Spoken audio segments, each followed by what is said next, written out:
Well, Mr. President, one area of criticism toward the administration and the federal government generally is the fact that, you've got governors like Governor Cuomo calling for more ventilators.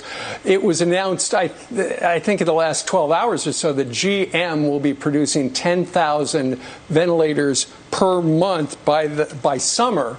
But, of course, you really had to hold their feet to the fire by invoking the Defense Production Act. Why did you wind up doing that? Because it sounded like for the longest time, behind the scenes, things were going great until they weren't. Well, no, I've been using it a lot to talk to people. They know I have it. It's great leverage. It's great. We don't want to be nationalizing our country. We don't want to be taking over. It's a terrible symbol to say. And I tell you, I used it with respect to General Motors.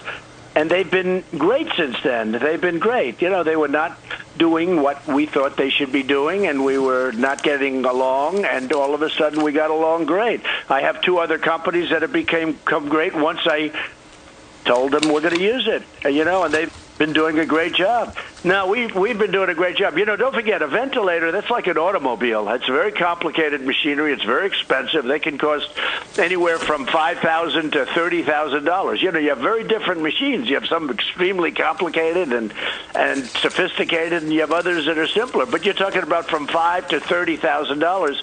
It's very expensive and very complex.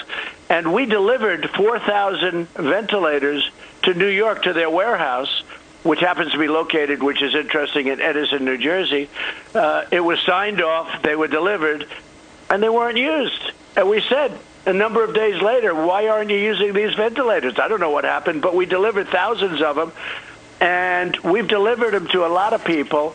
There's a whole question about that. I think New York should be fine. Based on the numbers that we see, they should have more than enough. I mean, I'm hearing stories that they're not used or they're not used right, but when we find anywhere from 2,000 to 4,000 that have been sent and aren't used, we've done a job. Now, we're still getting more ventilators. We're going to have, after this is over, they'll be selling ventilators for $1 a piece. We'll have a lot of them.